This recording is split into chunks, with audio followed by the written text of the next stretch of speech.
Fala galera do Movencast. No episódio de hoje nós vamos receber o Felipe Dagla. Ele é CEO da Terrascope e vai falar com a gente remoto, direto de Singapura. Fala Felipe, tudo bem contigo, mestre? Boa noite, bom dia para vocês, tudo ótimo. Obrigado por me receber aqui.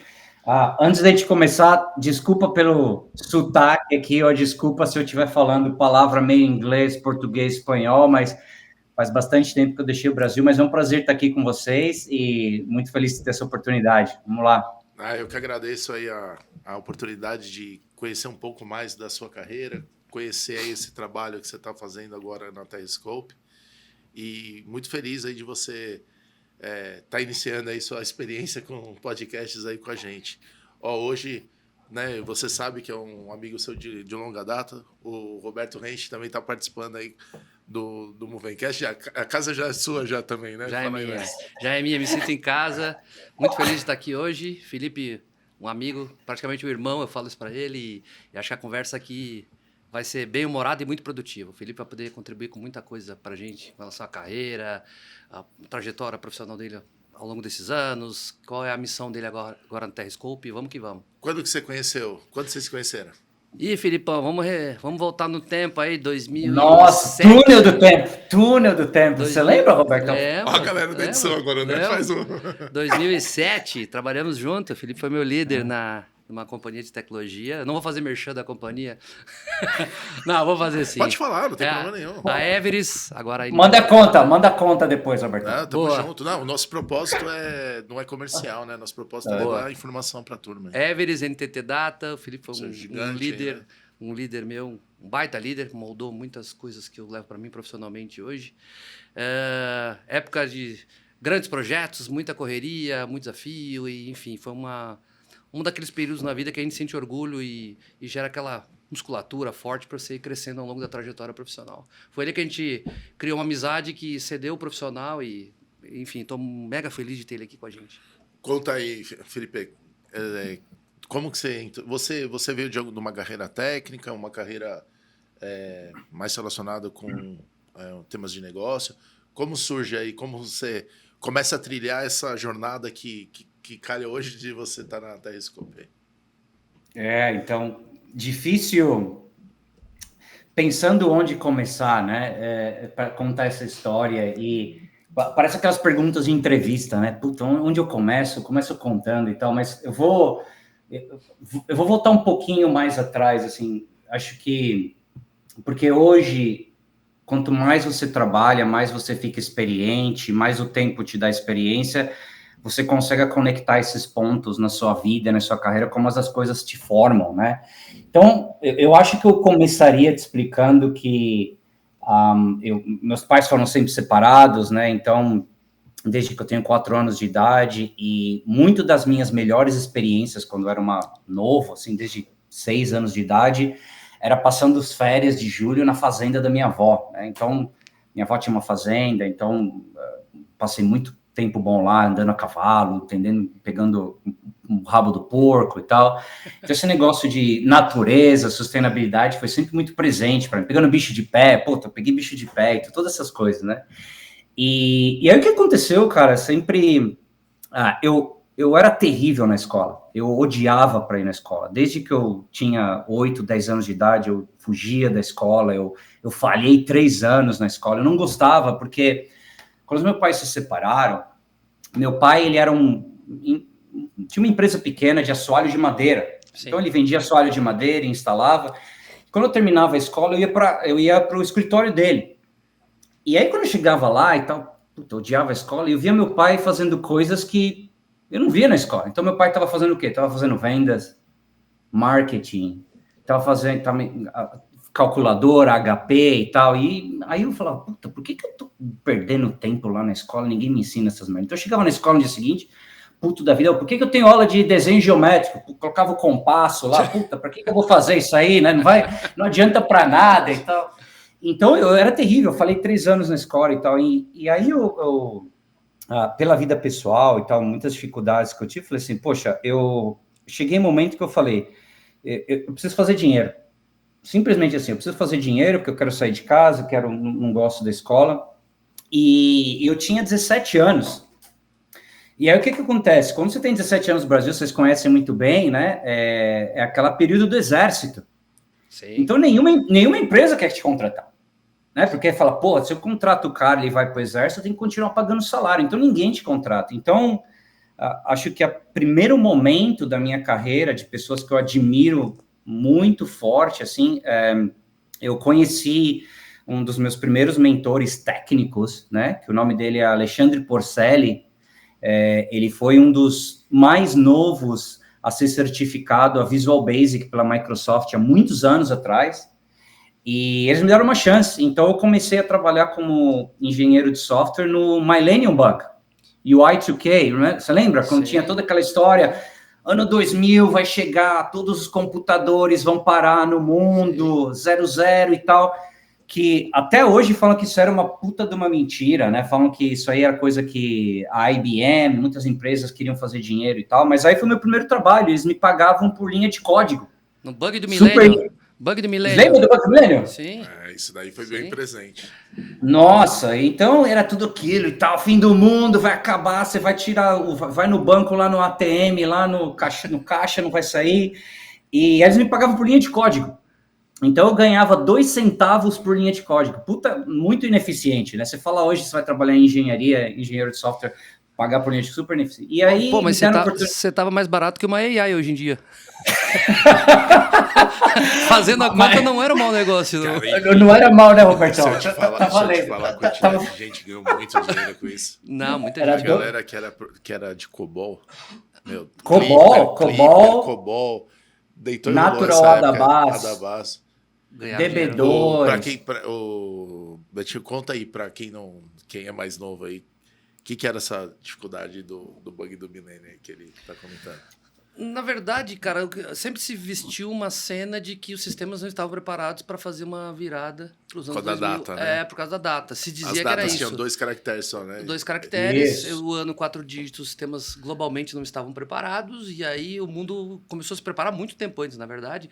Você olhava a matriz de risco dos conselhos da época das empresas, já 5, 6 anos antes já tinha uma preocupação. Que, na verdade, se materializou em literalmente nada, não mudou nada. Nada. No dia 1º de janeiro de 2000, o mundo seguiu normalmente e ninguém... Mas vários sistemas precisaram ser revisados para ter o 4 dígitos. Foram data, revisados, né? mas eu acho que foi colocado um peso excessivo no tema, quando era uma solução que hoje, pelo amor de Deus, né, tecnicamente é trivial falar disso hoje, né? Eu sei, na época talvez não, mas se colocou um final dos tempos... Para todas as empresas, uma pressão gigante para algo que tecnicamente não era uma grande complexidade. Era mais trabalho do que complexo. E assim, entendi. Era uma questão, não tinha muita questão de mais esforço do que complexidade. Talvez por isso que era por linha, né? Tinha que ler. Mas o Felipe ganhava 2 centavos. Eu tô feliz que ele fez dinheiro nessa época. Fez dinheiro, cara. Paguei minha faculdade, paguei muitas baladas, muitas... É que ele não contou, porque um programa desses tem 50 mil, 40 mil linhas, né? Mas eu fiquei esperto. Eu sabia os programas. Olha, eu lembro até hoje, o melhor programa, de código, o melhor programa era um banco, o Banco BCN, que era um dos clientes dessa empresa, tinha um programa que chamava PMIA 20, era o número do programa. Tinha 52 mil linhas. Eu já sabia, eu quero pegar o PMIA 20 para revisar, porque aí eu fazia as férias já com o PMIA 20. Mas eu tô achando que por esse valor, com esse programa de 52 mil linhas, você fez R$12. Não, mas Robertão, tem um segredo. Você muda, para cada linha de código, você tem que mandar para reanalisar de novo, pô. Tá, tem um segredo, tem que testar, pô. Não pode qualidade. Não, era banco qualidade também. Banco não tem conversa, né? Eles querem fazer o negócio funcionar redondo. Claro, enfim, cara. Você pegou essa onda aí, você começou a carreira como programação, engenheiro de software, é isso? Aí o que aconteceu? Depois disso, eu achei que... Porque eu fiz treinamento de COBOL quando era na linha, no papel, cara. Você colocava lá coluna 8 e tal. E aí eu fiquei perdoa a palavra aqui, de saco cheio. Falei, nossa, isso aqui é muito chato, meu. Então tinha aquela época de Visual Basic 6, né? Falei, não, isso aqui é muito chato, não dá, cara. Aí eu queria mudar para plataforma distribuída, e aí eu consegui um trabalho para trabalhar numa empresa que, na época também do dot-com bubble, né? E fui trabalhar numa empresa que estava construindo uma e-business platform para toda a América Latina e Europa. Então, foi a primeira vez que eu fui para a Europa, também trabalhando como engenheiro. E aí, cara, sinceramente, foi quando eu descobri que eu era ruim pra caramba como engenheiro. Não era meu negócio. Eu era ruim pra cacete, cara. Os caras tava... Sabe aquele... É que nem futebol, cara. Você joga num time, aí quando você vai pra Premier League, lá você fala, nossa, eu achava que era bom, mas tá longe, longe. Não dá. Aí, eles me ofereceram, olha, a gente tá precisando de alguém que lide a parte de produto e tal. Você quer? Eu falei, eu quero, né? Eu gosto muito da parte de cliente e tal. Então, comecei a trabalhar em produto, aí o CIO dessa empresa voltou para o Brasil, e aí ele abriu uma startup, para trabalhar com a parte de boleto, que naquela época que não tinha muita penetração de cartão de crédito no Brasil, questão de fazer pagamento parcelado no boleto e tal. Minha primeira experiência em startup, e eu gostei muito, cara. E na startup ele me ligou e falou, pô, Felipe, eu precisava de alguém para fazer a parte comercial, delivery, implementação, parceria. Eu falei, puta, nunca fiz isso na minha vida. Não, mas vem aí. Aí eu voltei, trabalhei lá e eu gostei muito. Mas fazia tudo, né, cara? Startup. Eu sempre falo para os meus mentores, para o meu time, se você tem a possibilidade na sua carreira de trabalhar numa startup e de trabalhar numa consultoria, você vai aprender muito. Nossa, você vai aprender muito a sofrer, a não reclamar, mas... pode falar. Sábio. Olha, eu já... Acho que essa frase dele é tão importante que eu queria dar um reforço. Conversei com bastante gente aqui já, muitos insights, mas essa observação sua, Felipe, ela é muito impactante quando você... eu passei por um cenário bem próximo, né? Eu fiquei durante quase 6 anos trabalhando na IBM. Cara, eu trabalhava antes com Smart Cities, umas coisas muito legais, coisas de nerd, extremamente, eu integrava hardware com software, era muito legal. Só que quando eu entrei na IBM, esses 6 anos aí, cara, você sai outra pessoa, cara. Profissionalmente falando, é outra Você pegada. fala pela parte da consulting da IBM, te forjou. É outra pegada. Uma na questão de uma visão corporativa, que é interessante, bem interessante, e a outra, o nível de demanda de alto nível que você é exposto. E, basicamente, você aprende muita coisa. Você tem acesso à informação global. Sim. E, ao mesmo tempo, você é colocado lá. O cara chega e fala, então, depois de amanhã tu vai falar lá com o CIO da empresa tal para falar de um tema X. Aí você fala, pô, tem a menor puta ideia do que é isso. Show. Você prepara, organiza. Aí você começa a aprender a ser consultor. Isso. E quando você tem essa habilidade de ser um consultor, hoje em dia, acho que é uma vantagem competitiva em termos geral no mercado. Para startup, eu acho que ela te ensina, eu já tive o prazer de trabalhar numa também, com sabor de startup, ela te ensina a escassez sob qualquer direção. Aí as duas, né? A consultoria te ensina algo que é o seguinte, perspectiva de cliente. Todo dia você acorda para matar um leão, porque a consultoria ela vive de reputação de entrega contínua e qualidade. Se ela começa a falhar... saber fazer planos, né? Você tem um desafio, você tem que construir.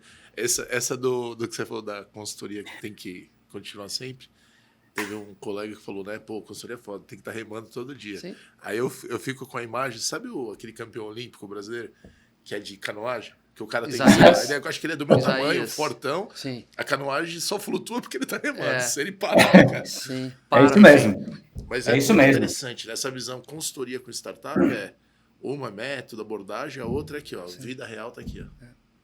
E o que eu falo, uma coisa, eu falo muito isso, eu tava fazendo uma apresentação algumas semanas atrás também para um grupo de outras pessoas, e isso a gente está falando, né, pessoal, do tempo que não tinha ChatGPT, Perplexity, porque hoje em dia eu falo pro meu time, assim, ó, hoje em dia, eu não aceito mais quem fala, porra, ninguém me ensinou, eu não sabia, né? Eu não entendi. Hoje em dia não vale, hoje em dia você não pode mais, não tem o jeito de pedir desculpa, eu não sei, eu não aprendi, não tem treinamento, não existe, né? Então no passado, você pega consultoria e startup, você tinha que se virar do dia para a noite, então eu acho que, eu falo isso, Paulo, se você tem a chance, né, de trabalhar nesses dois, eu diria que você pode trabalhar em qualquer lugar, depois de você ter alguma experiência nesses dois, né? Então, eu sempre recomendo isso para todo mundo. Verdade.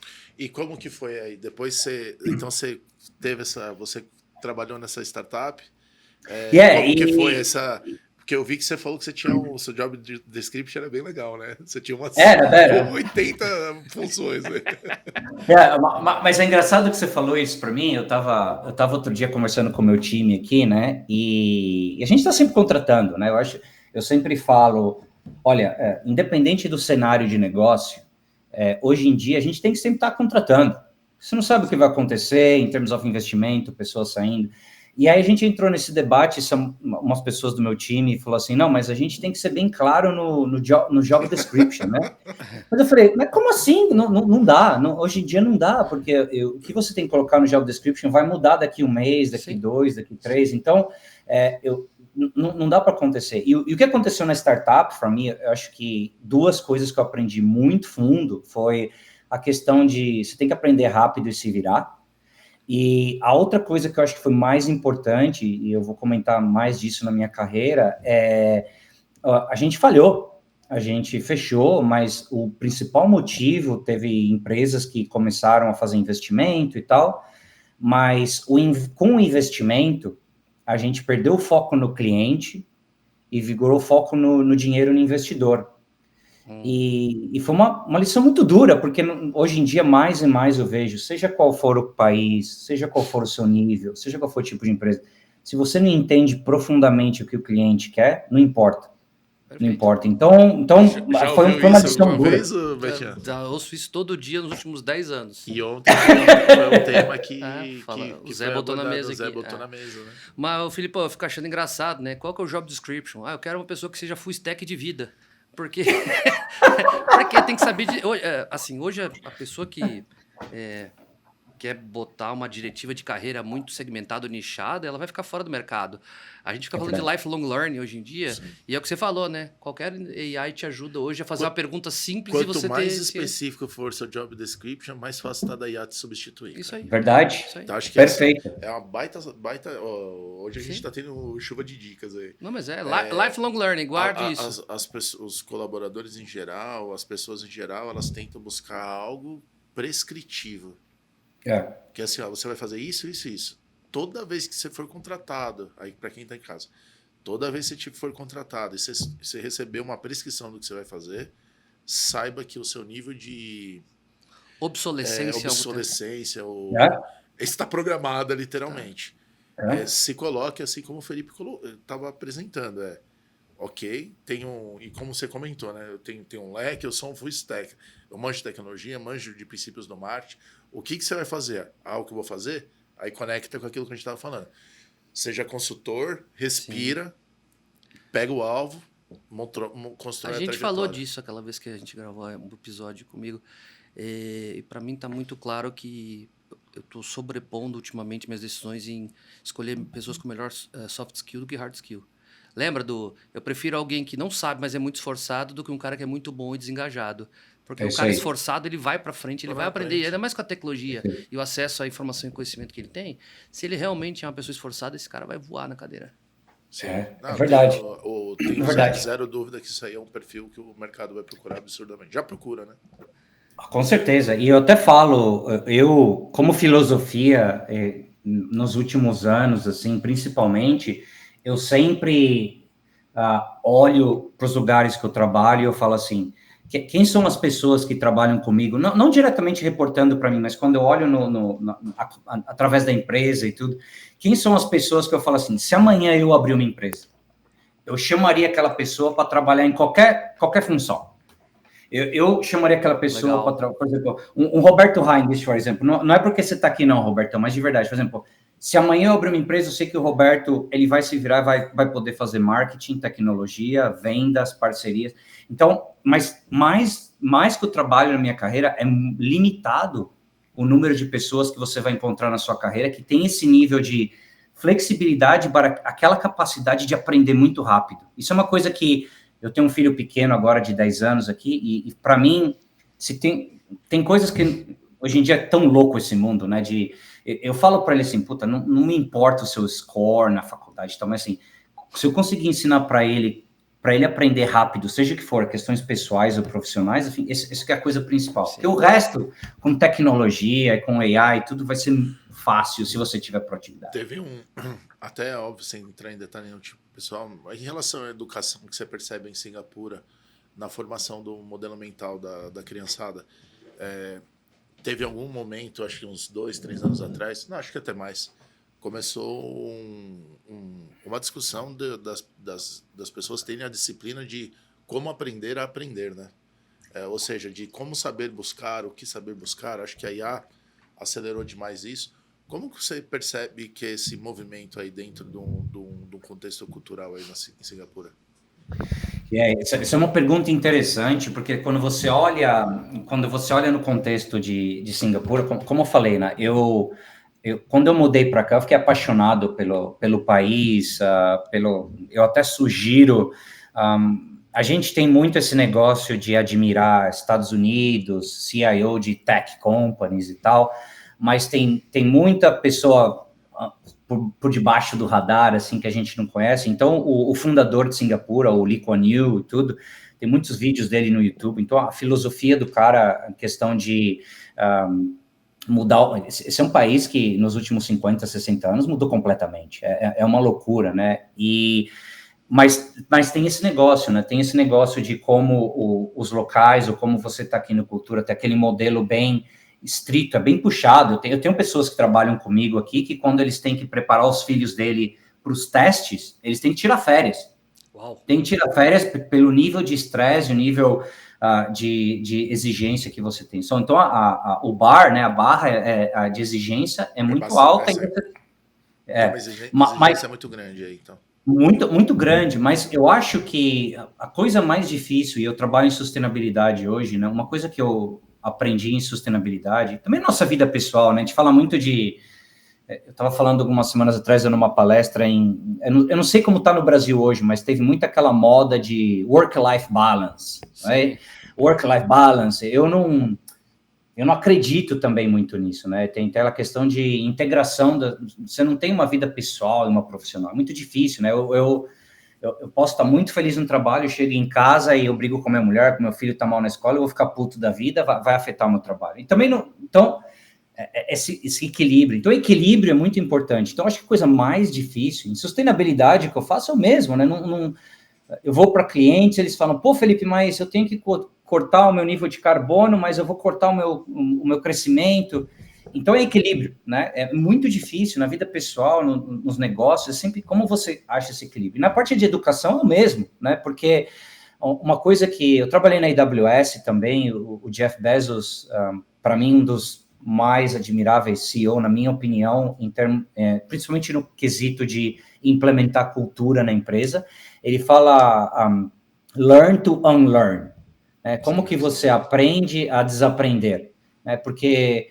A gente, às vezes, pode ficar vítima do nosso sucesso, né? Principalmente quando você vai ficando mais velho, mais experiente. Pô, me contrataram porque eu fiz isso antes. Então, como que você desaprende? E eu acho que isso é difícil no modelo educacional, né? A minha esposa, às vezes, fala, pô, a gente precisa pagar todo esse dinheiro para mandar nosso filho para uma escola americana ou vamos fazer o estilo Felipe, né? Falha na escola 3 anos, vai trabalhar e se vira, né? Então, eu não sei, eu não tenho a resposta. A gente não vai ter essa resposta. Essa é a pergunta que todo pai gostaria de fazer. Dilema bom. Mas, volta para a startup lá, que tava... Vamos lá. Vamos ainda com aquela sequência. Vamos lá, vamos voltar no timeline. Então, aí, fomos na startup e tal. E aí, eu acho que foi um desses momentos também que quando eu entrei na Everest. A Everest, que hoje é parte da Entity Data e tal... E para mim, eu conto algumas histórias interessantes também. Eu achei o trabalho da Everest no jornal, cara, no Estadão de São Paulo de domingo. Tinha ali uma pequena... Procuramos consultores, engraçado, eu mandei o meu currículo pelo e-mail e pelo correio, cara. Mandei ali e tal, currículo, e me chamaram. E aí eu fui lá e tal, e eu entrei na DMR, que antes era chamada Everest e tal, e eu sou eternamente grato, cara. Eu acho que a Everest, DMR, me ensinou coisas fundamentais. Fiquei lá 11 anos, eu entrei como consultor, trabalhei em muitos clientes e tudo, e o que eu gosto muito da Everest, o Robertão, tive o prazer de conhecer pessoas assim que, cara, hoje, mais e mais que eu trabalho por todo mundo, em Google, e na AWS, em empresas grandes, tem pessoas assim, eu tenho essa listinha de pessoas que você lista e fala, nossa, esses caras são sensacionais, like Roberto Haingues, Carlos Cazu, Rodrigo Rodrigues, Jorge Narita, nossa, pessoas assim que fora da curva, fora da curva. Então, na Everest, cara, eu acho que fiz minha carreira lá, trabalhei no mundo inteiro com eles, no México, nos Estados Unidos, na América Latina, e a Everest, ela tem coisas que até hoje eu levo para mim, cara, na Everest, e eu vejo e falo, nossa, era tão bom do jeito que era feito, que muitas empresas tinham que aprender. E eu queria comentar duas coisas, três coisas, acho que até o Robertão pode comentar. A primeira era a questão de gestão de pessoas, que eu trabalho em empresas diferentes e tudo, e eu acho que o nível de como era feito, a disciplina na parte de gestão de pessoas da Everest era excelente. Para dar um exemplo, na Everest, quando você ficava sênior ou antes de gerente, acima, você virava um mentor, era obrigado. Sim. Você era obrigado a ser mentor, não tinha opção, né? E o que acontece? Quando você virava um mentor ou quando você era um gerente de pessoas, tinha uma pergunta que todo ano era mandado para todas as pessoas que trabalhavam com você. A perguntinha era bem simples. Você trabalharia com essa pessoa de novamente? Sim ou não? Não tem de 1 a 5, binário, talvez. Binário. Não tem. Binário, não tem dessa. E se mais de 50% das pessoas falassem não, você não tinha bônus, você não tinha promoção, tá? E por 2 anos você tivesse o mesmo, você era mandado embora. Sem exceção. Sem exceção. Então, eu acho isso sensacional. Sensacional, porque o nível que você tem que ter para entender as pessoas, para ajudar elas a crescer, é de outro nível. Aí você combina isso com outra questão da Everest que eu achava sensacional. Na Everest, você era responsável por venda e por delivery. Exato. Que é muito... Você não acha isso, principalmente fora do Brasil. Principalmente fora do Brasil. Ou você é o cara de vendas, ou você é o cara de delivery.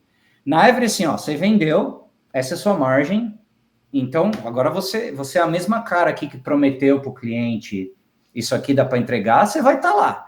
E se você não entregar naquela margem, você tá ferrado. Então, a questão de entrega, a questão de o que você prometeu, você tem que entregar, eu valorizo muito isso. Eu vejo isso em qualquer empresa que eu trabalhei, a questão de você falou, você entregou. Então, imagina você combinando, olha como isso é poderoso, né? Você combina essa questão de você trabalhar com essa pessoa assim ou não, e você tem que puxar a questão de venda em delivery, é difícil, né? É o PMI triple constraint, né? Você tocou um, você mexeu no outro. Sim. É difícil? Sim, mas tem um ponto aqui. O Felipe está fazendo resgatar algumas reminiscências. Isso é tão poderoso, porque é o seguinte, além de todo esse contexto, né, que ele colocou esses 2 pilares em especial, tinha uma questão de que era carreira acelerada. Era quase um upper out, certo? Então, se você estivesse voando, 90% de pessoas respondendo que trabalharia, a tua margem preservada nas entregas, você era um prospect, você era gentilmente acelerado subir. Tinha uma curva forçada. Uma curva muito forçada. Muito boa. Da mesma forma que tirava. Quem ficava nessa zona limítrofe que não era no meio, que não era nem alvo de promoção ou alvo de desligamento, ficava no meio, ainda tinha um outro efeito, que é o que eu digo que mexe com o órgão mais sensível do corpo humano, que é o bolso. Porque é o que ele falou. Mexia no bônus, mexia claramente. Não tinha 3 ciclos, 2 ciclos ali. O critério era dançava. claro, não tinha... Não, mas tem uma linha pequena no final do contrato. Então, isso fazia você entender quem realmente tinha um engajamento com a cultura da companhia. Isso era cultural, né, Felipe, da Everest? Era cultura. Parece processo, mas era cultural. Quem estava engajado e vai ficar, esteve muito tempo lá, e quem não durou 6 meses, 1 ano, né? Hoje tem amigos nossos desses que ele comentou aí, pelo menos eu recebi uma mensagem do Rafa Bueno um dia desses aqui, vi um post dele, mandei uma mensagem, tá 18 anos na Everest. Então, uma pessoa assim, se você aceita essa cultura e se dá com ela, cara, você vai embora, você vai crescer. Se você não se adapta a esse modelo que te convida a ser uma pessoa que tá avaliando pessoas, tá cuidando, e o que você vende, você entrega, é sua responsabilidade, Uma venda muito bem feita, com margem alta, com um delivery mal feito, é a mesma coisa que nada lá dentro. Você tem que garantir os pilares financeiros da tua demanda. Então, essa foi uma escola que forjou a gente, né, Felipe? Não tem como dizer não, né, cara?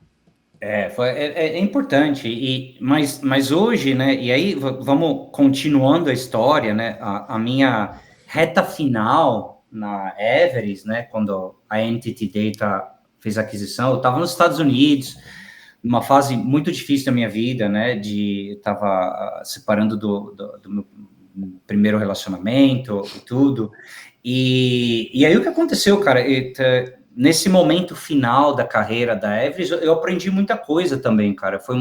Eu diria que pessoalmente, foi um dos momentos muito difíceis da minha vida de fazer decisões pessoais, profissionais, e no escopo de trabalho, eu aprendi duas coisas muito duras. A primeira foi que, seja onde você for que você trabalhar, seja o tempo, a emoção, o que você fizer, você nunca pode ter isso pessoal e esperar algo em troca.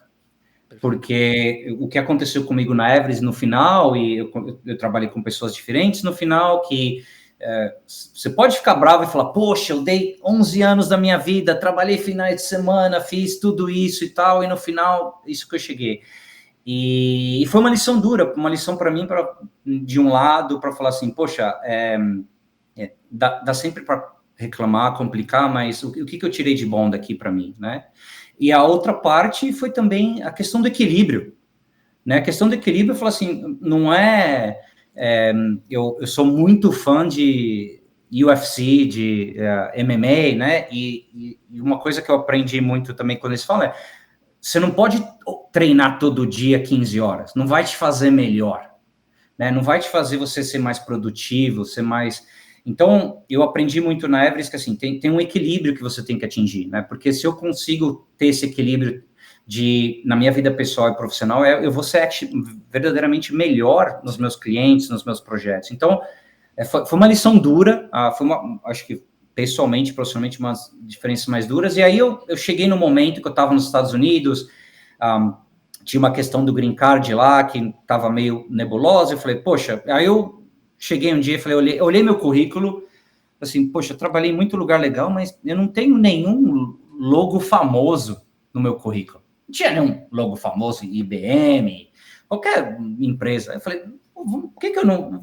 se eu vou sair daqui depois de 11 anos, eu quero trabalhar ou no Google, ou no Facebook, ou no AWS. E aí eu lembro que mesmo os responsáveis da Everest lá nos Estados Unidos, quando eu mudei para os Estados Unidos, né, algumas histórias aqui, quando eu cheguei nos Estados Unidos, que a Everest me mandou lá, na primeira semana que eu cheguei, um dos principais clientes da Everest era o Banco Santander, né, que eu também acho um lugar fenomenal, que puxa, empurra, entrega. E aí, quando eu cheguei lá no Santander, nos Estados Unidos, aí eu entro assim na sala e tal, e eu sento, fico quietinho lá, e aí tem um cara na frente de mim e fala, ei, você, da onde você é? Eu falei, não, eu sou do Brasil. Aí ele fala, não, a minha empregada também é do Brasil. Aí eu dei risada e falei, pô, então ela deve fazer um trabalho legal, hein? Cuida dela. Então foi a primeira vez na minha vida, depois fora do Brasil, cara, que eu vi esse negócio de preconceito, porque no Brasil, cara, existe, mas quando eu comecei a trabalhar fora, eu consegui ver essa diferença. E aí, quando eu estava lá, eu lembro quando eu falei assim, não, eu vou tentar encontrar um emprego no Google, no AWS, Facebook, eu lembro que o pessoal ria de mim. Seu inglês, pô, Felipe, você nem fala inglês direito, você viu como que você escreve? Tirava sacanagem, puta, tá bom e tal. Aí... Tava falando com o índio, né? Tava, pô, que Google, cara, você nem fala inglês, meu, vai lá trabalhar, pô, né? Falei, bem assim, isso eu escutava. Aí eu cheguei e falei, não, vou fazer um jeito. Aí começava lá, aplicando todo dia, fazendo currículo. E aí, cara, ninguém acredita, até quando eu entrei no Google, eu fui chamado pelo Google aplicando pelo website, cara.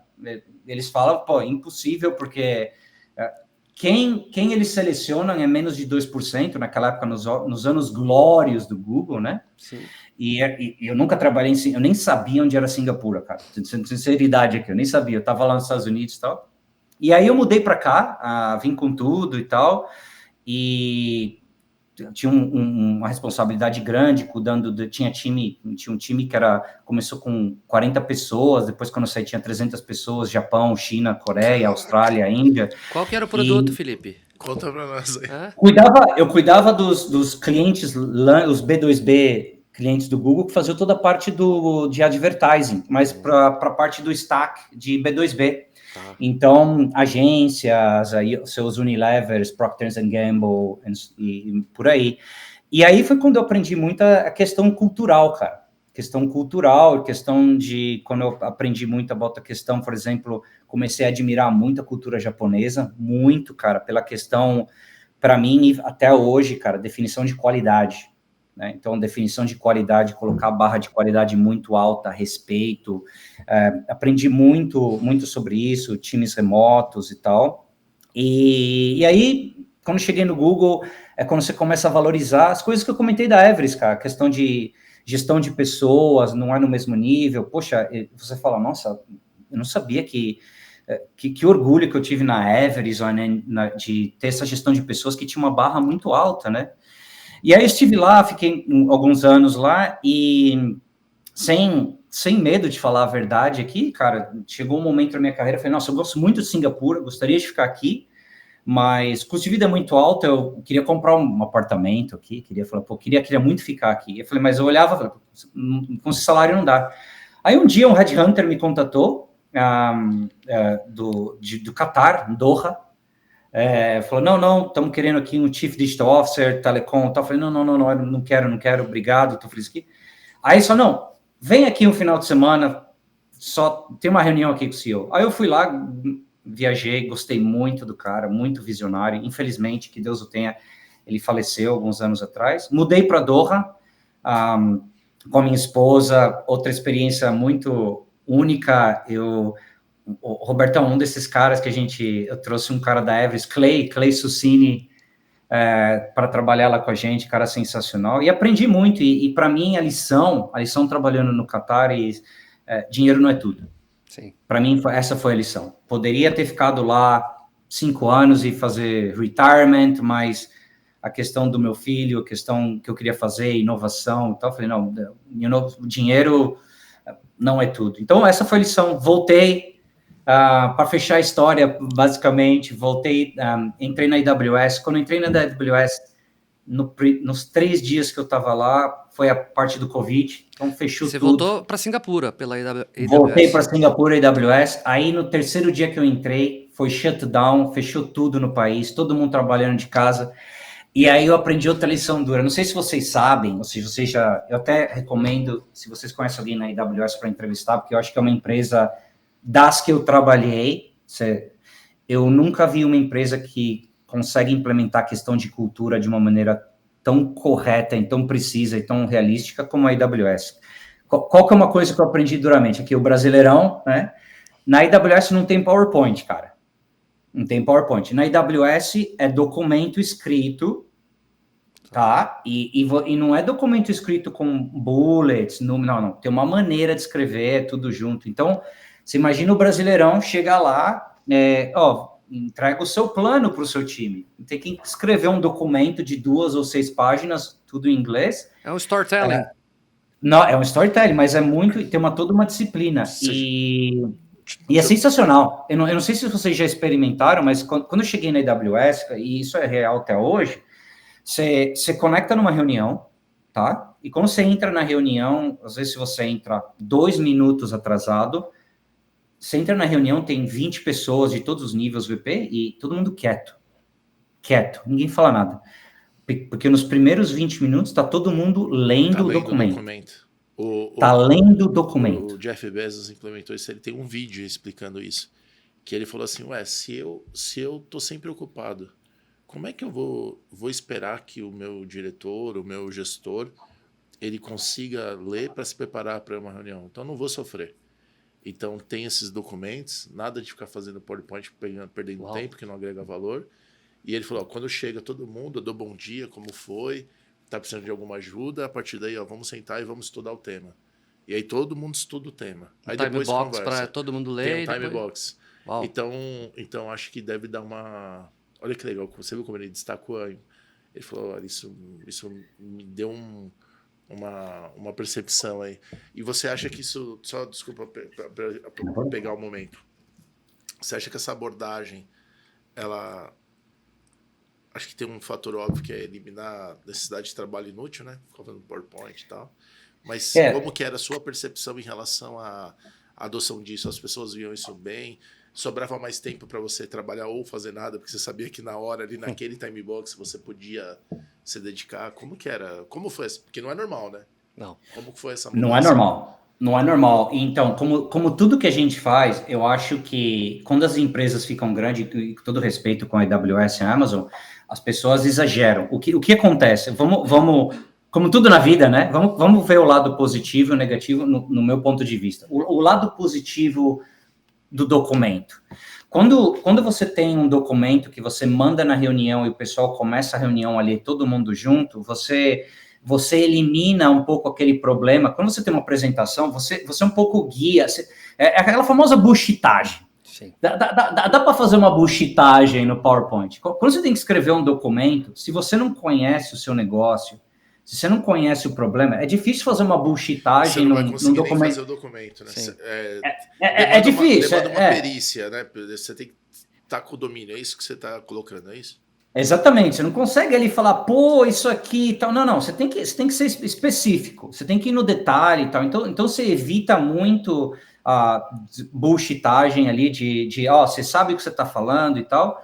Outra coisa que é importante, você faz um leveling, você nivela todo mundo no mesmo cenário, porque o que acontece? Quando, normalmente, muitas empresas, acontece, eu diria que a maioria das empresas, quando você faz uma apresentação, normalmente a pessoa mais sênior na empresa, ou com maior nível, você espera ela para falar. Ela fala, aí você fica meio quieto, vamos ver.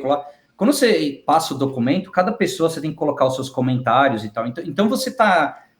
A pessoa que começou agora, seja um estagiário, ou seja o VP, você está colocando todo mundo no mesmo nível, né? Você não está esperando alguém falar alguma coisa para você seguir na onda e tal. Então, essas são as partes que eu admiro muito. Olha né? que Então, coisa simples, né, cara? Que dá um baita efeito. Eu nunca tive essa experiência, mas parece uma questão até, se a gente pegar o termo, né, e a filosofia, puta abordagem ágil, né? Você elimina desperdício, você foca no tema. E eu vou te falar uma coisa aqui. Bem interessante. Eu vou ser recriminado aqui, mas o sincericídio meu sempre não foge. Menos estética e mais qualidade, mais profundidade.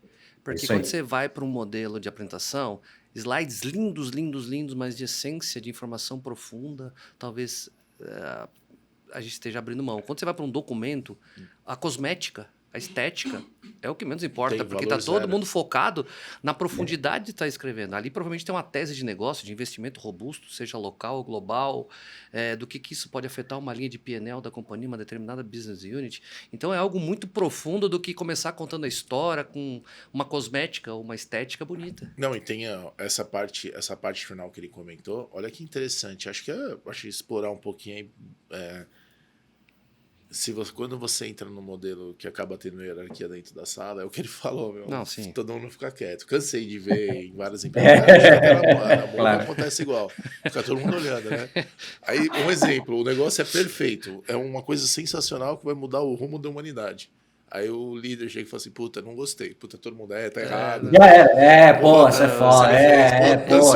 Cara, aí o cara é o efeito manada, né? Sim, não. Agora, se você tem que pôr o seu comentário antes, meu irmão... Tem uma questão cultural... Primeiro, se você não comentar, você não comentou por quê? Você não tem nada a agregar? Já vai pros 10% pra dançar. Né? É isso mesmo. Se comentou merda, tu não sabe o que você tá falando. Então, tem uma questão cultural no Brasil, eu até brinco, né? Quem não puxa saco, puxa carroça aqui. Cara, o Brasil tem isso. Então você tem que... A pessoa mais sênior da reunião tem que ser uma certa bajulação, sabe? Eu vou compartilhar uma coisa com vocês sem falar nome, tá? A gente tava num baita de um trabalho gigantesco, meu. Impactava muita gente nessa empresa que a gente tava fazendo transformação. Era muito grande. Aí a gente tava levando algo que não era o beabá.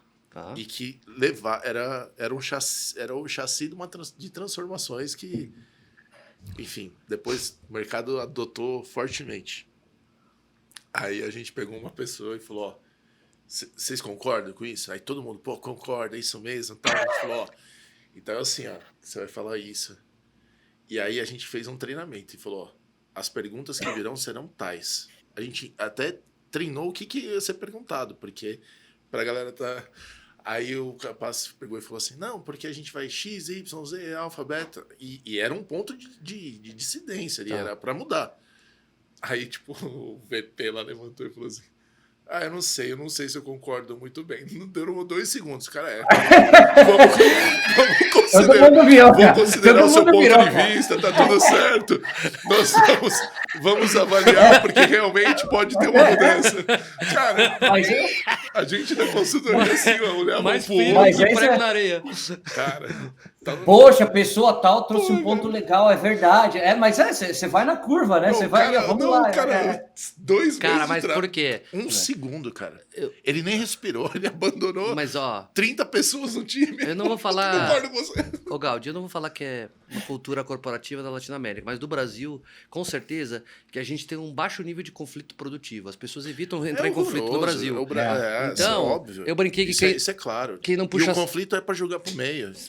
Sim, quando eu comento de quem não puxa saco, puxa carroça, é engraçada a frase, mas cara, poucas pessoas, tendo certeza que tem razão, por exemplo, entram numa consideração forte como uma chefia, uma liderança. No Brasil, nossa, o ambiente político é consumido por isso. E aí, tem essa, pra mim, eu não sei se eu vou exagerar, mas pra mim isso é um câncer corporativo. Verdade. As pessoas não discutem. Quando você entra na sala, você não vê discussão. Todo mundo discute assim, mas teu rosto é feio, tu fala demais, tu falou alto, tu bateu na mesa, mas, cara, e o tema aqui? O que você tem? Não sei. Tipo, desculpa o seu comentário. Até pegar o gancho disso que ele tá falando, até ouvir você na experiência. A gente vê que, cara, esse tema é delicado, mas acho que faz parte aí de quem entendeu o mundo corporativo, como ele funciona. Cara, começa a chegar ao final de ano, ninguém discute com ninguém dentro, né? Não. Porque vai ter a avaliação de bônus. Era o ponto que eu ia colocar. 3 meses do que todo mundo tá certo, ninguém tá errado, e a empresa, assim, né? Só tomando porrada. Sim, faz sentido isso daí, cara? Não, as avaliações, é o que eu te falo. Quando você chega num processo que você não entra em conflito na companhia, se você é uma pessoa dissidente que entra nesse conflito, na tua avaliação, mas ele é muito reativo. Overreacting. Essa pessoa é muito reativa. O cara toma pau. E aí o cara toma pau exatamente porque ele estava defendendo um ponto dele, que no final pode ser um disagree but commit, sabe? Eu discordo, mas eu vou. Mas a pessoa não quer nem o disagree.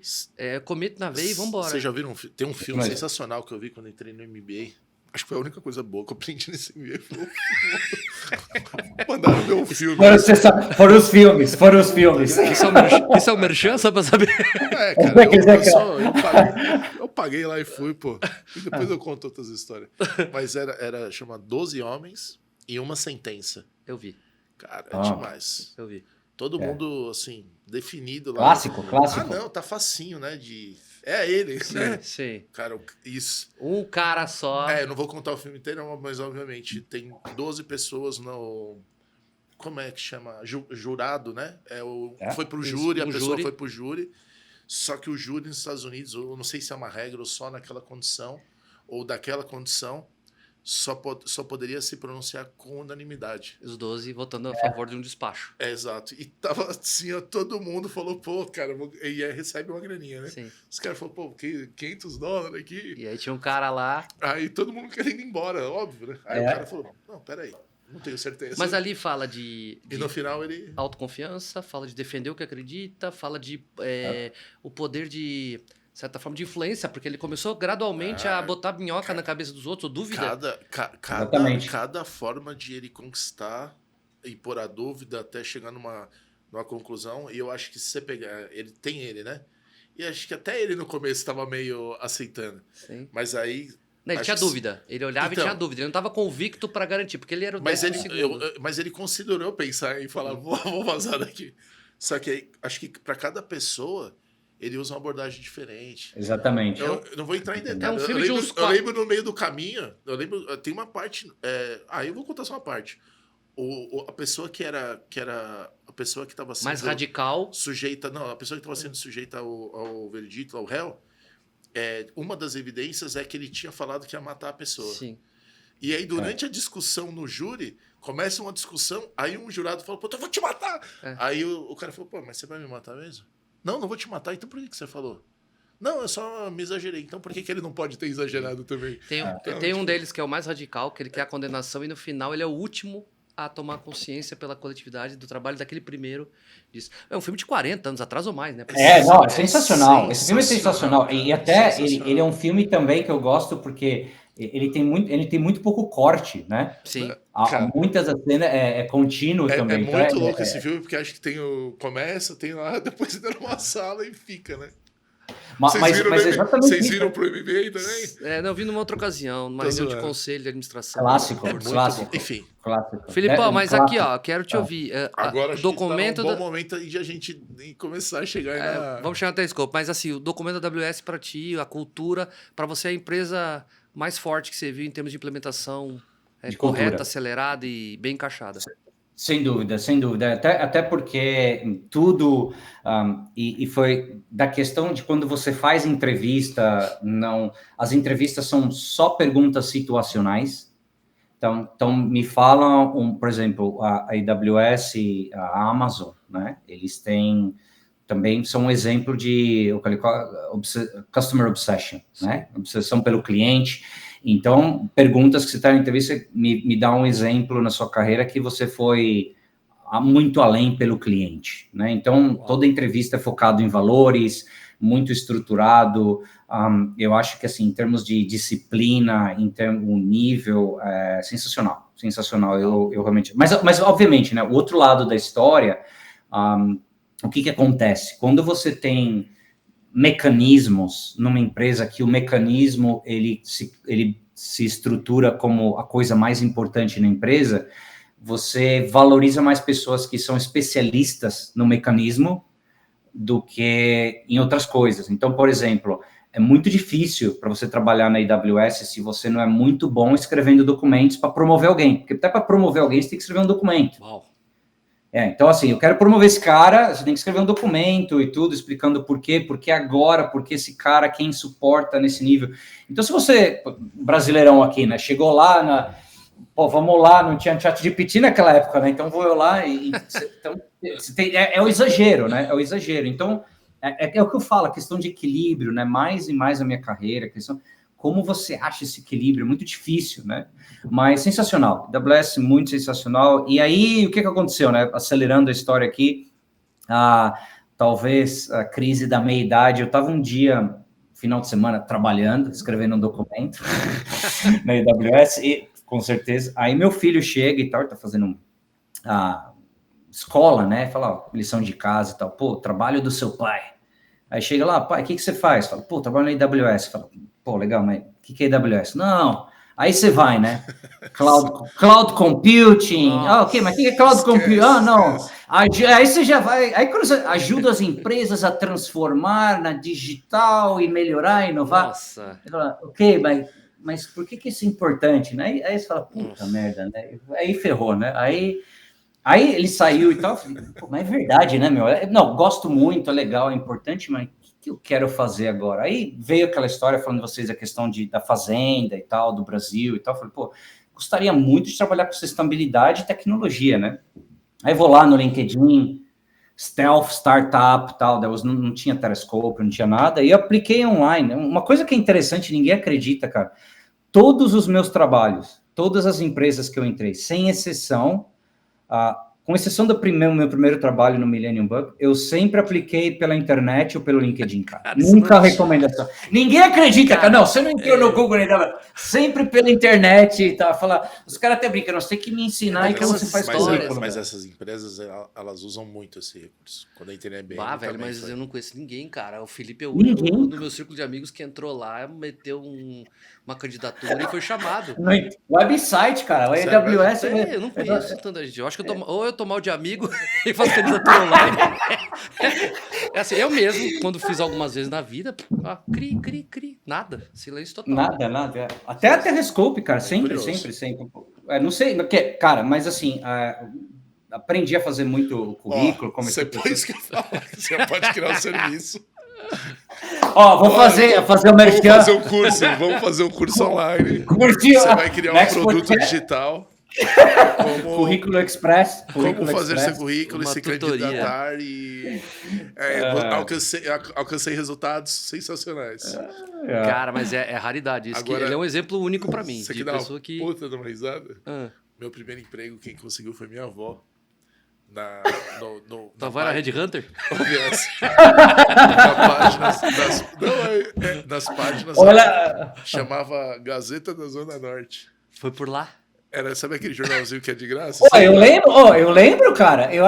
Na realidade, eu acho que eu lembro, cara. Porque quando eu trabalhava com meu pai, quando eu era pequeno, quando a gente ia olhar onde a gente vai fazer o advertising no jornal, não tinha muita opção, cara. Eu acho que eu lembro isso aí era nos Jornalzinho anos do bairro. Nos 90.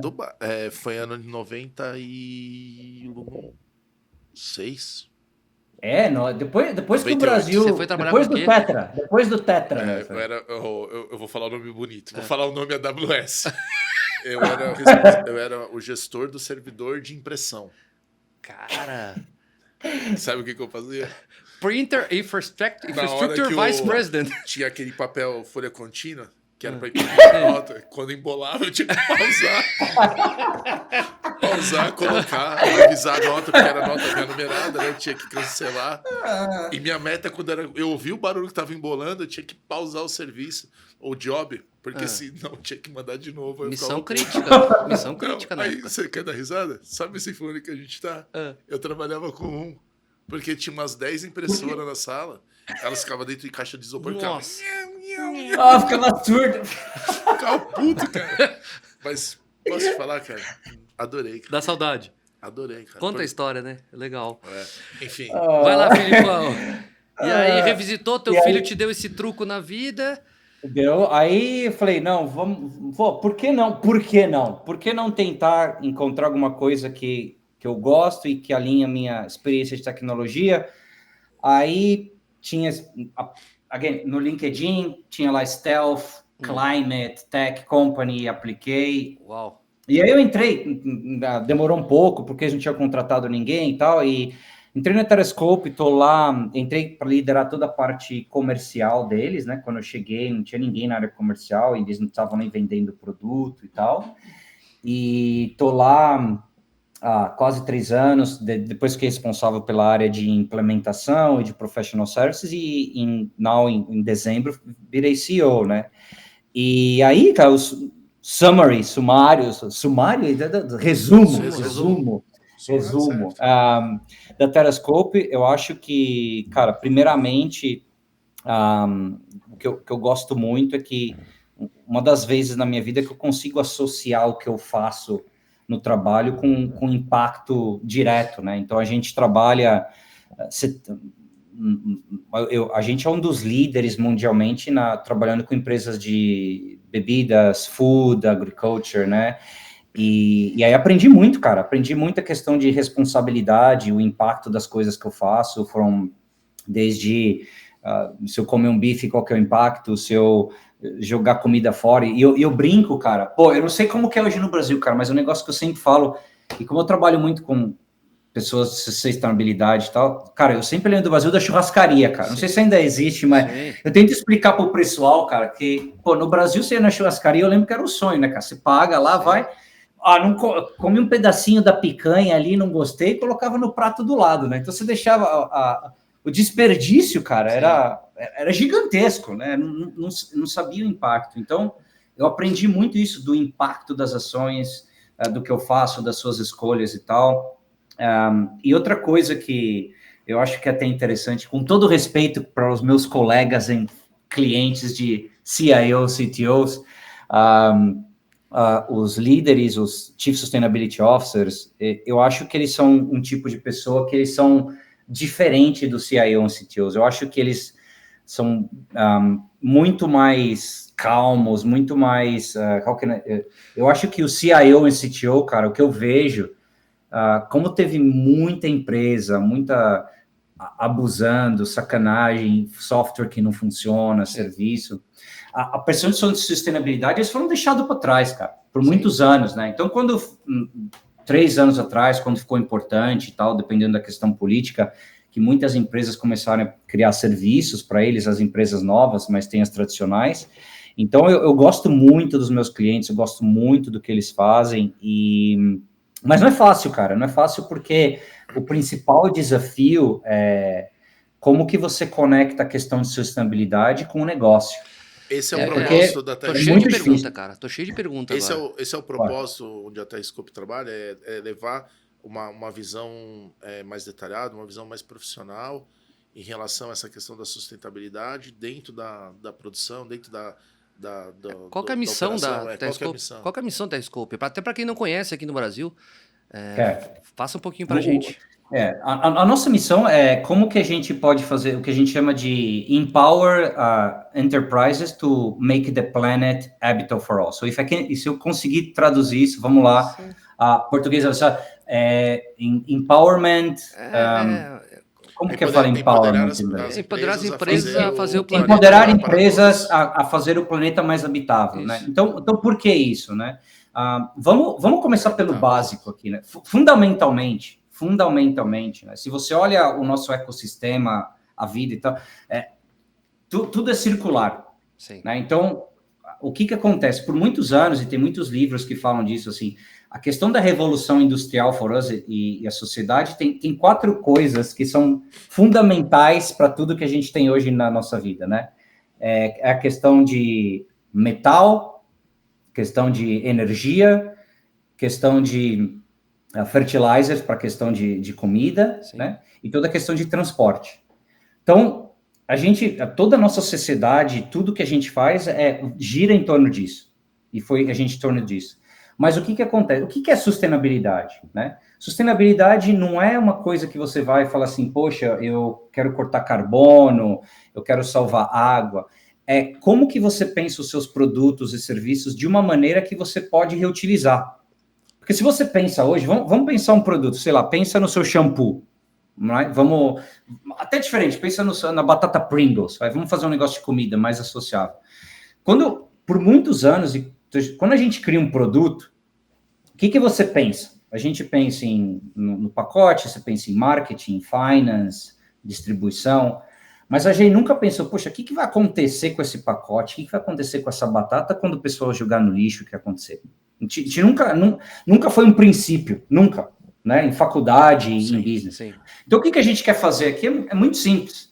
A gente tem que fazer 3 coisas. A primeira, a gente tem que entender qual que é o impacto de carbono em tudo que a gente faz, seja um produto ou um serviço. Baseado nisso, a gente tem que entender quais são as coisas que eu posso fazer para diminuir o impacto disso no nosso ecossistema, isso aqui.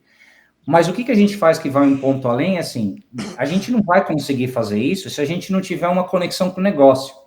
Se não criar valor. Esse ponto então, é muito difícil. Lá, se você virar... Eu não posso chegar para uma multinacional, empresas que eu não posso comentar nomes aqui, mas, por exemplo, não posso chegar e falar assim, esse é o maior produto que você vende, mas é o que mais polui. Então, para fazer isso, você vai ter que cortar a ABC, você vai ter que mudar o pacote, você vai ter que mudar onde você produz. Pô, mas a empresa vai falir, então não tem sentido. Então, again, equilíbrio. Como que você encontra esse equilíbrio para encontrar soluções que diminuem o carbono, mas fazem você save costs, faz você identificar novas maneiras de produzir, de transportar. Esse é o segredo. Então, o que a gente quer fazer, a gente faz 3 isso. A gente quer ser a plataforma mais fácil para ajudar as empresas a medir e de carbonizar os negócios deles.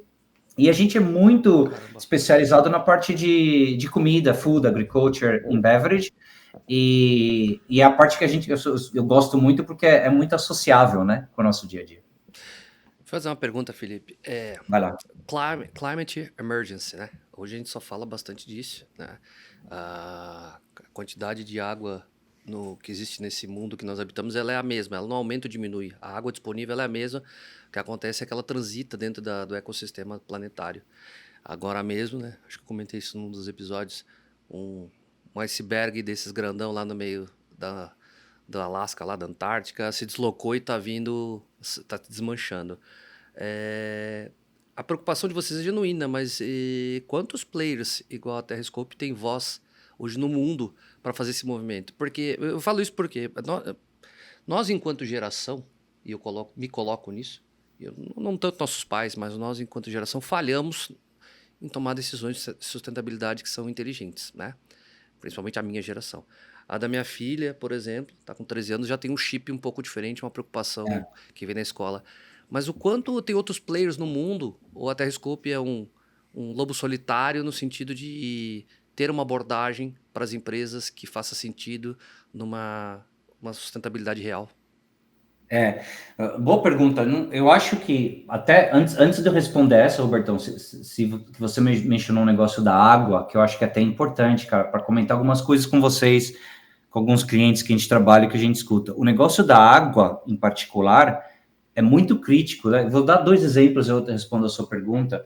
Eu tenho um cliente nosso no Japão, e eu estava conversando, o C-Level, tá, também, e principalmente agora com AI, a principal solução para a questão de energia e AI, mas também para a questão de ser mais sustainable, a parte de nuclear, né, de energia nuclear, o que acontece? Se você olha, pela questão do oceano, da temperatura está incrementando muito por causa disso, muitas plantas do modelo antigo nuclear, porque, óbvio, tem os modelos novos, se acontecer um evento desse, ou mesmo se não acontece o evento, porque se pega mesmo Angra, né? Por que eles são perto do oceano? Porque você usa aquela água para fazer o cooling do processo, né?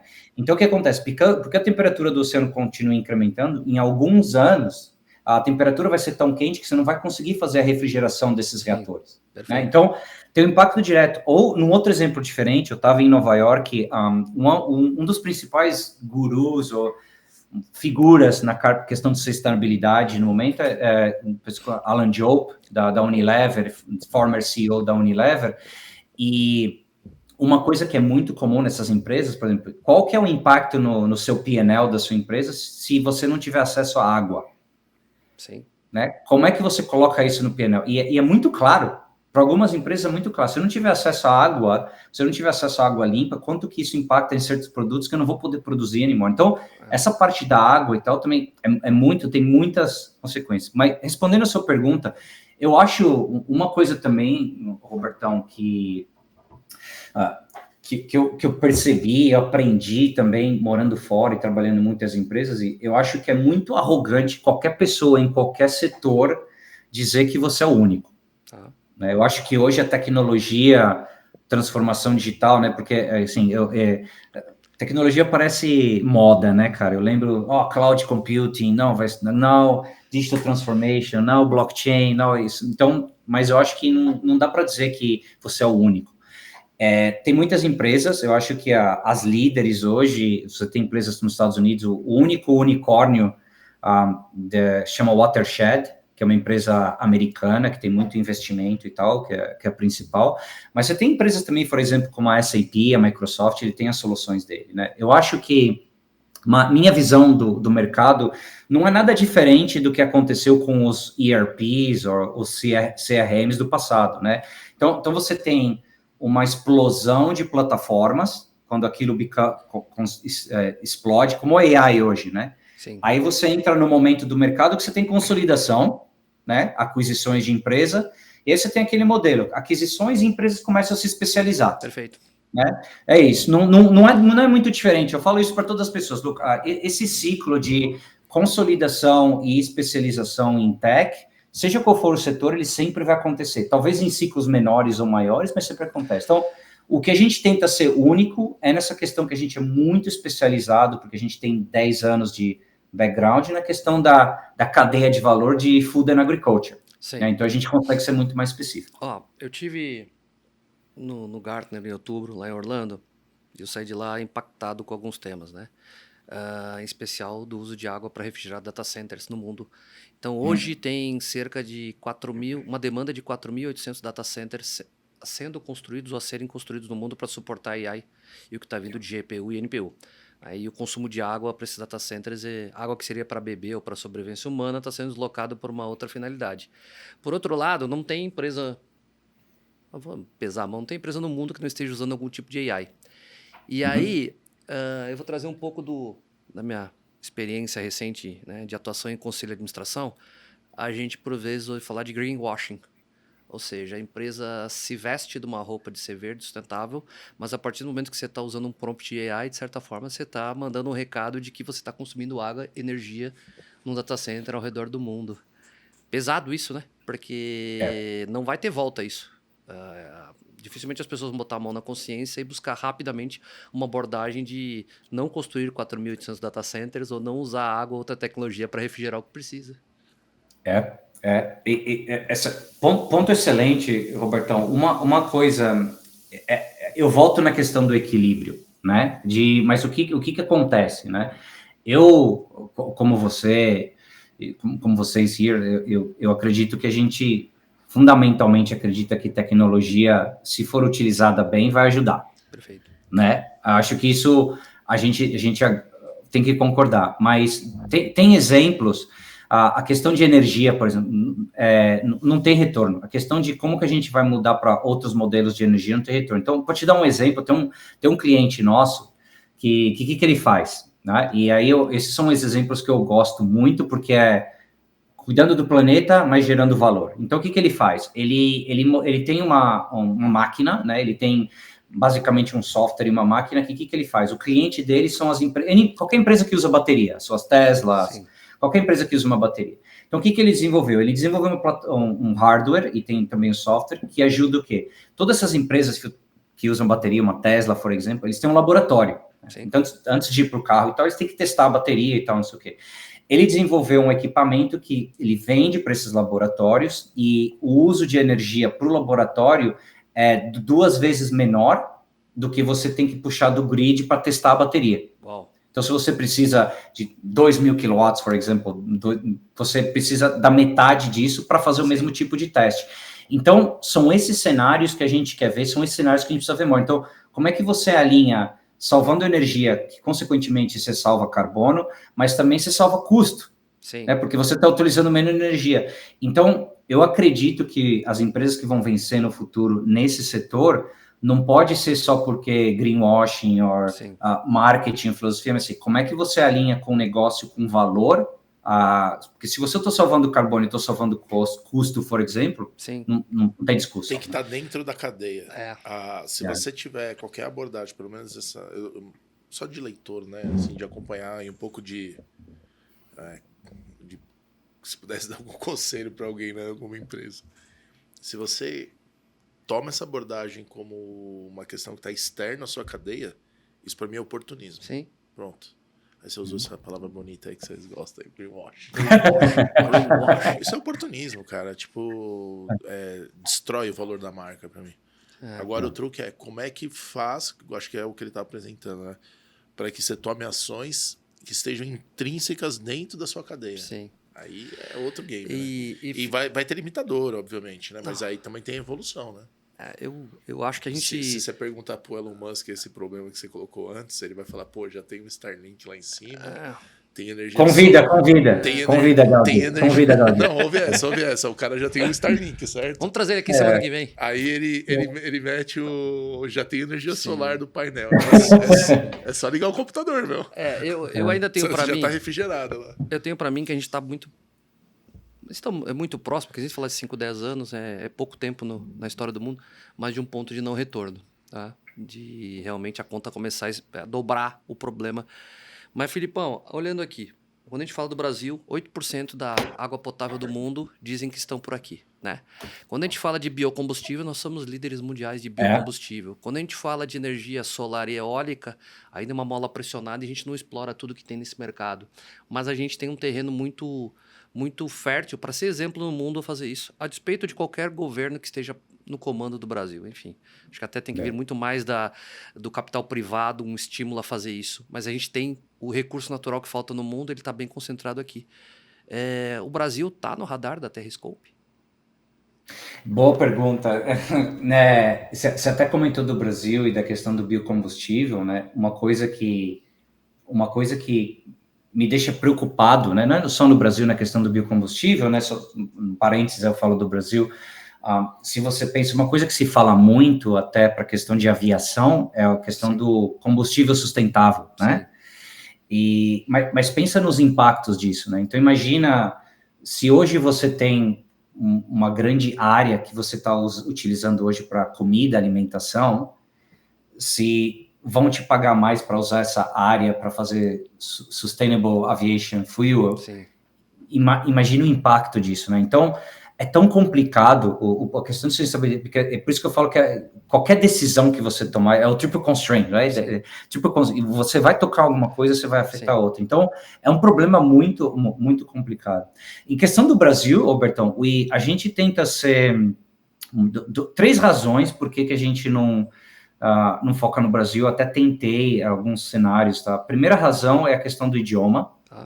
Né? Eu acho que nos setores que a gente trabalha, a questão de idioma ainda tem um peso muito grande na questão de sustentabilidade. Por quê? O que acontece? Sustentabilidade, como é uma área que tem muita regulamentação, muda muito, a plataforma sozinha precisa de um pouco de um coaching na implementação. Então, a questão do idioma é uma, e outra, e tem plataformas muito boas no Brasil. Cara, eu não sou... Eu quero resolver um problema, eu não tenho problema de comentar de possíveis competidores. Você tem a empresa como a Way Carbon no Brasil, que é bem grande também, e a Sinai, que está nos Estados Unidos, mas tem clientes no Brasil. São empresas boas, eles têm a plataforma, têm a tecnologia, têm o idioma. Para mim, por isso que eu falo, você vai chegando no midlife crisis, eu falo, poxa, para mim, se a gente consegue resolver um pouquinho desse problema, né? Negócio são negócios. Eu vou perder alguns, vou ganhar outros, tem coisas que eu sou melhores, mas eu sou muito envolvido na causa. Né? Se eu tiver a opção de continuar trabalhando disso até eu fazer o meu retirement, vai ser maravilhoso, mas esse é o principal motivo. Mas quando você olha a questão de agricultura do Brasil, é exemplo. Você pega JBS, Friboi, eles são um exemplo na parte de sustentabilidade, tecnologia, questão de captura de metane. O Brasil, cara, eu sou muito orgulhoso, de ser brasileiro, de trabalhar lá, são tantas coisas. Eu te falo, minha opinião, eu acho que se no Brasil, na nossa geração, nos 80 ali, tal, o inglês fosse primordial, do mesmo jeito que foi na Índia, eu acho que a gente não ficaria atrás deles em nenhuma área, cara, porque questão de... Eu acho que essa questão do idioma para a gente, nos anos 80 ali, bloqueou muito a gente para crescer mais, principalmente na parte de tecnologia, né? Porque de fora isso, Robertão, eu gosto com você, a gente não deixa para trás nada. Cara, que bom ver isso. E eu concordo contigo 200%. É dureza. E um ponto aqui, já está meio em fechamento, né? Mas a gente... Por que eu citei o ponto do greenwashing aqui? Né? A gente teve agora um encontro em Davos para falar sobre sustentabilidade, efeito climático, urgência climática. A quantidade de CO2 emitido por querosene de aviação pelos jatos que estavam lá, das pessoas que representam, tem um peso grande. Então, me parece um pouco de contraditório, não vou usar hipocrisia, mas contraditório, as pessoas estarem discutindo, dando um exemplo para participar de um evento dessa maneira. Me soa diferente entender isso. Pessoas preocupadas, mas agindo. O walk the talk não funcionou aí exatamente, não, meu ver. Mas, Robertão, esse é um ponto, cara, esse é um dilema para mim, cara. Deixa eu te falar por quê. O meu dilema nisso daí é o seguinte, vou te dar um exemplo real agora. A gente... Primeiro, news flash. Primeiro para vocês, primeiro. Ó. A gente acabou de completar, a gente desenvolveu um produto novo com a AWS, utilizando o GenAI da AWS para fazer decarbonização. Então, o que é basicamente? A gente, utilizando o GenAI, dependendo do seu setor, qual que é o seu problema, qual que gera o maior retorno, é possível de recomendar para você qual que é a melhor solução, utilizando papéis científicos. Né? Então, tudo utilizando o GenAI e tal. E aí, cara, meu first dilema que eu cheguei, falei assim, eu sei que, because eu estou utilizando o GenAI, o uso de eletricidade que eu estou puxando para fazer isso é muito alto. Sim. Né? Então, mesmo no exemplo que você deu, eu acho que para mim, na minha opinião, essa é uma opinião pessoal, o maior problema, porque sustentabilidade não ganha movimento e tração, é sempre de alto em baixo, eu acho que é principalmente isso, porque nunca vai ser perfeito, esse balanço vai ser muito complicado. Então, assim, se eu tenho alguém pegando um jatinho para ir lá, seja para onde for, para falar, eu vou assinar um contrato que eu vou fazer cortar todas as minhas empresas de carvão, de energia, eu pago o preço. Aí Eu pago. isso é perfeito. Perfeito. Não, aí sim. Você não pode- Eu pago. Mas eu acho que acontece assim, como virou muito politizado, muito regulatório, eu acho que isso está machucando, está fazendo a gente entrar um pouquinho mais devagar nessa prioridade. Perfeito. E Esse, estava aguardando ali, esse comentário que ele falou, que acho que é a chave, viu, Roberto? Quando você olha só pontualmente, você pode não estar... Cometer uma injustiça, né? Você vai ter uma decisão, Sim. que nem ele falou, né? Se todo mundo que foi lá voltasse com uma bela assinatura, quanto que não teria valido? E é a mesma dor da empresa. Eu não sei se vocês estão acompanhando, tem um movimento muito, muito forte dentro do transporte marítimo acontecendo, de uso de tecnologias para redução de uso de carbono. E Sim. acredite se amônia, quiser, né? Amônia, usem amônia, né? tem amônia, tem velas, novos tipos de velas criadas na década de 70, velas rígidas, com o mesmo princípio da asa do avião, que criam diferença de pressão, que joga para frente. A gente vai começar de 12% a 20% de redução do custo. Tem... essa todo mundo já deve ter visto, mas não é a que na prática traz maior benefício. Os caras botam uma pipa gigantesca que ajuda. Existe muita... Acho que tem uma onda que eu acho que vai ser bem importante, que eu acho que tem a ver com o mindset que ele explorou. E formação de novas sinapses aí das pessoas, da provocação ok, como é que eu posso mudar o jeito de eu fazer sem deixar de fazer? Porque o fazer vai acontecer. É inevitável, a gente precisa seguir como sociedade, tem desafios, mas assim, quando você pega, por exemplo, o projeto de uma vela rígida, depois vocês dão uma olhada, uma vela rígida, que o Jacques Cousteau testou essa parada em 1960 ou 1970, se eu não me engano. E isso foi deixado de lado porque não era prioridade, não era mindset. Sim. Hoje você já tem 5, 10 empresas fazendo isso, eles estão brigando por 1% a mais de performance. Só que agora imagina a quantidade de navio que não está trafegando agora. Sim. Ou navegando, né? Não é trafegando. Então, assim, uma sacada de tecnologia, uma busca real de um novo material, um uso bem orquestrado, Consciente, integrado e consciente, pode dar uma puta diferença.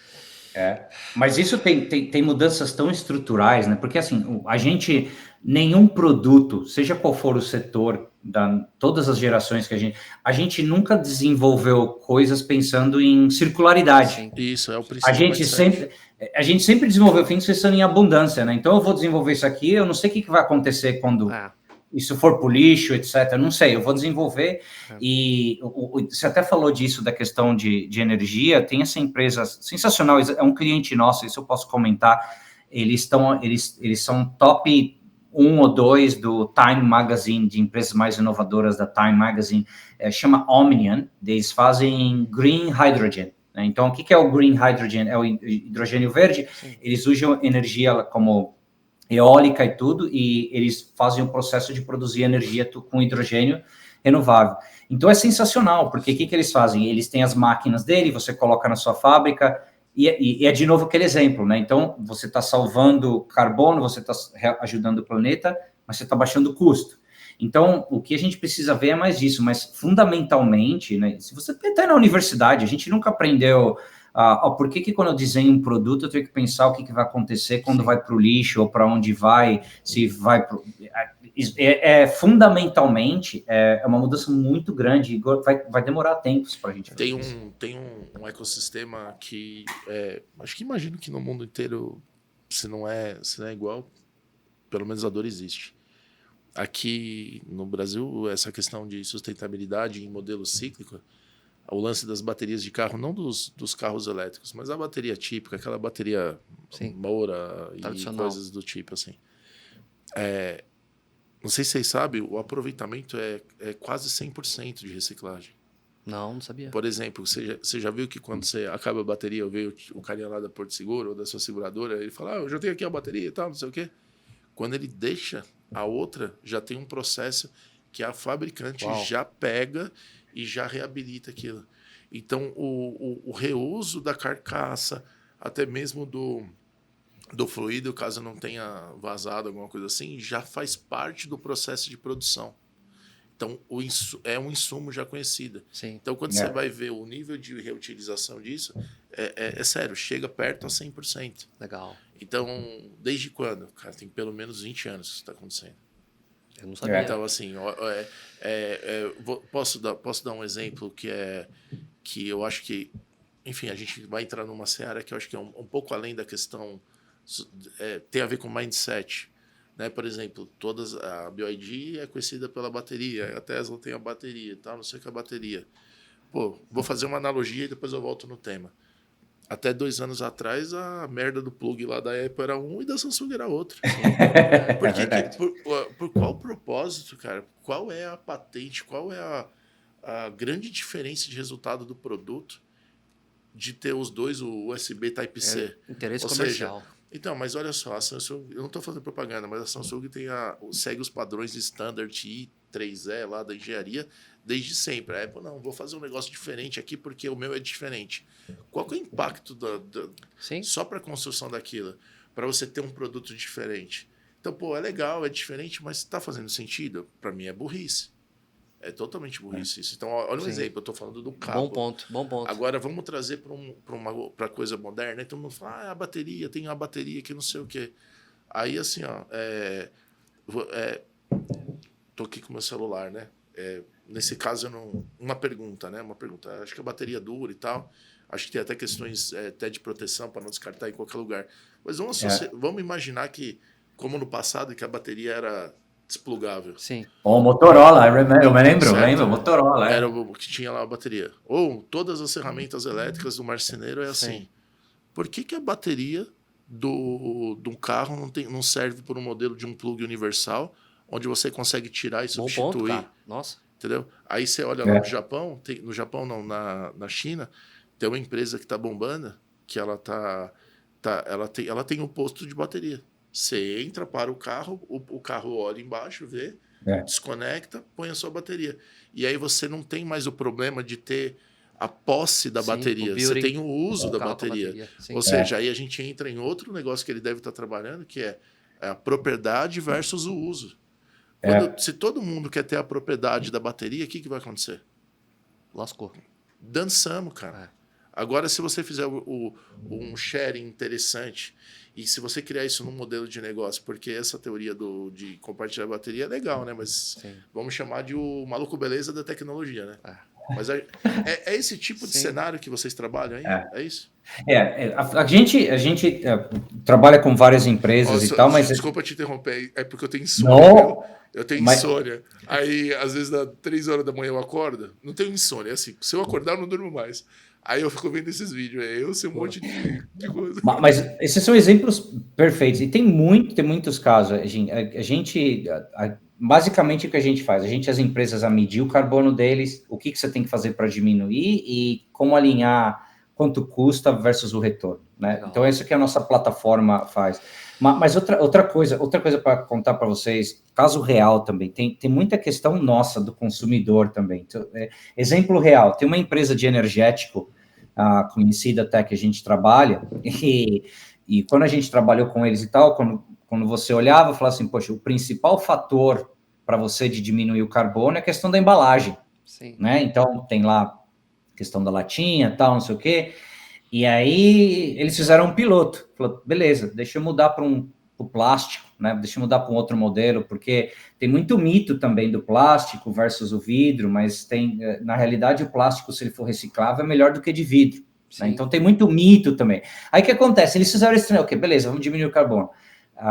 As vendas caíram. Sim. Aí, fizeram um research e tal, mas por que tal aconteceu? Porque 90% dos clientes daquele produto em particular era homem, e aí nas pesquisas e tal, você falou assim, mas eu sempre tinha aquela lata de metal que era masculina e tal, aí vocês me colocaram naquela latinha plástico um pouco menor, ficou meio feminina, então eu não quero comprar mais. Masculinidade, ela mexeu, mas tem tanta coisa, tem coisa mental, por exemplo, o arroz, que nem o arroz, cara, eu não sei se vocês sabem, mas o arroz é tão perigoso para a questão do clima quanto mais como o bife. É muito, porque tem muito gás metano e tal, de como você faz a questão do arroz, de água e tal. E é a mesma coisa, você tem um cliente nosso no retail, supermercado, que tem um arroz que é mais sustentável e tal, não sei o quê, mas o pacote é feio, né? Então não é tão bonito quanto o arroz lá, o branquinho e tal, não sei o quê. Então tem essa questão do consumidor que sempre vai afetar. Então é um problema, eu gosto também porque é isso, que é um problema complicado de resolver. Então é por isso que eu gosto muito do que a gente faz no Terrascope. Né? Cara, uma aula aqui hoje, hein? E poderia ficar falando umas 5 horas a mais, né? Eu tava pensando em outras coisas que também podem ser impactado por isso. Eu acho que tem... Eu acho que, assim, o movimento deve ser criado, tem que ser mantido. Eu acho que tem, como a gente falou, né? Às vezes, você tirar uma foto específica de alguma coisa, você pode até cair num tema, né? Assim, sem criar polêmica. Né? Você falou da geleira, você cita algumas vezes. Tem vários caras mostrando que faz parte do ciclo natural e que, não sei se vocês sabem, tá? Mas é curioso isso aí. Não quero criar polêmica, tá? Mas na última década aumentou a quantidade de gelo. É que eles não falam. Tem geleira quebrando, mas a quantidade de reconstrução, talvez você é da área, você deve saber mais. Só que assim, é muito longe da gente esse tipo de discussão. Sim. Agora, se tiver discussão desse tipo e colocar as pessoas, colocar as empresas, trazer os mindsets e começar a colocar um propósito que não é só de 10 anos, 5 anos, né, a curto prazo. Como você falou, né, tem tema você falou da Revolução Industrial. E aí a gente, na Revolução Industrial, não tinha nada, né, cara? Acho que era a época que no jornal, eu lembro que tinha referência, né? E até as pessoas chegavam a 40 anos de idade. 50 morria, né? Só que era muito rico que chegava em 80. A expectativa de vida era outra. Você ia ver quem tava com 80 anos era o Rockefeller, os caras milionários, pô. Vocês viram aquele cara vocês viram aquele seriado do Netflix, daquele cara que quer viver... Quer estender, não sei se vocês viram. Tá na minha lista de favoritos pra ver. Ele que é isso? Pô, cara, aquilo lá, vocês têm que assistir, meu. É loucura. Não. Loucura. Não é merchan, não, mas Mas ele quer fazer um cara milionário que quer passar dos 150 anos de vida, sei lá. Ele quer quase atingir a imortalidade. Então ele tava discutindo todas as abordagens de reprogramação celular, alimentação, como é que ele faz para estourar isso, uma barreira histórica, né? Porque, assim, passou dos 100 anos, já começa a virar a exceção da exceção globalmente. Esse aqui, ó, eu achei que assim, esse aqui é o nome, Don't Die the Man Who Wants to Live Forever. Mas assiste, cara, a história é legal, tem uma história boa, pessoal, mas você vê assim, então tem essa história de quando a gente vai ver. Mas, meu, o que eu gosto é que, assim, o que eu adoro tecnologia é que eu não vejo outra maneira de a gente resolver esses problemas super complicados se não for utilizando tecnologia. Então, para mim, o que eu gosto muito, se eu continuar, nunca se sabe o dia de amanhã, mas se eu consigo trabalhar utilizando tecnologia para resolver esses problemas complicados, seja qual for, é isso que eu quero tentar fazer nos anos que eu tenho pela frente, né? Mas é um problema bem complicado de resolver, mas eu fico não, e ainda bem que a gente tem umas pessoas inteligentes como você né, tá... liderando a frente dessa. Que isso, vocês, que isso. Não, quando eu brinco, né? Eu dei sorte de eu sempre trabalhar com coisas que eu gosto. Acho que nem todo mundo consegue fazer isso. Então eu agradeço por poder fazer isso. E aí você entra num espectro de algo que tem aplicação global, cara, aí é outro nível do prazer. Espero que tenha muito sucesso, que vocês decolem assim absurdamente, que influencia as empresas, né, ter esse costume, a também questão cultural de desenvolvimento educacional, para a gente começar a ter sacadas, até resgatar hábitos antigos, né, que às vezes vão se perdendo, mas que serviriam. Filipão, como é que as pessoas te acham nas redes aí, cara? Qual é o melhor caminho para ouvir falar sobre você, o Terrascope?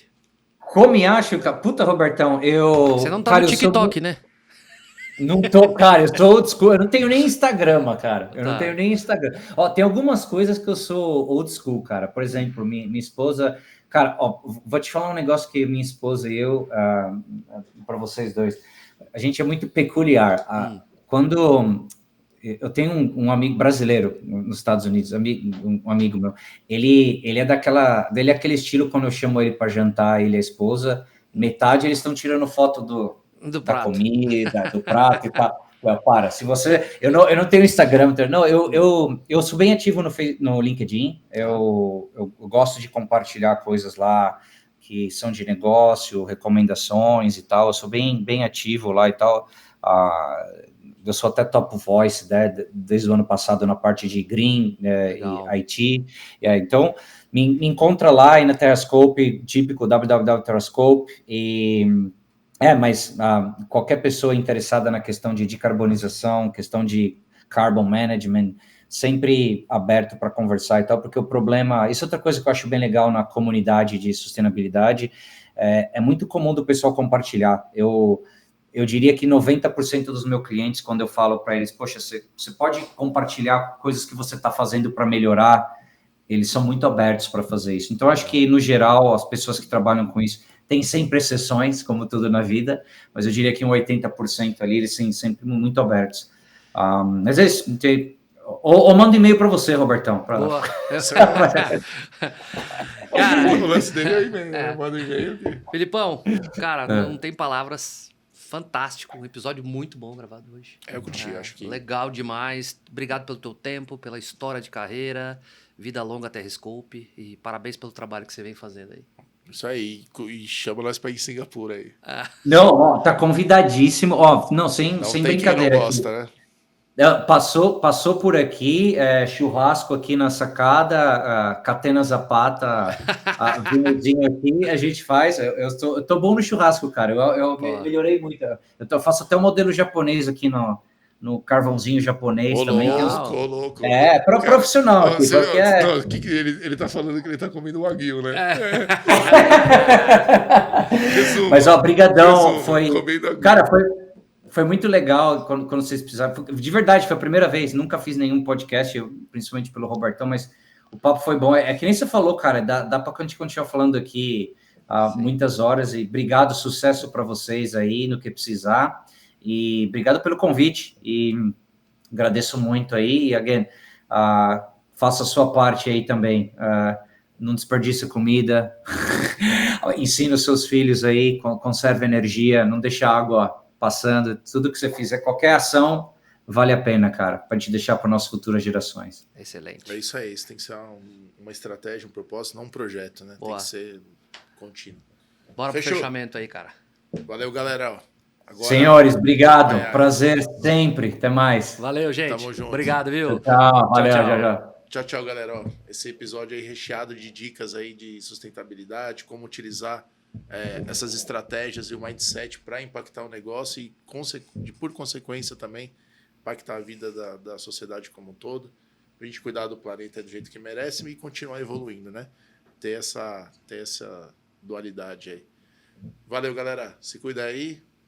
Roberto, o que você tem para dar um tchau para a turma aí? Obrigado pelo mais um convite de participar do episódio. Tema importantíssimo.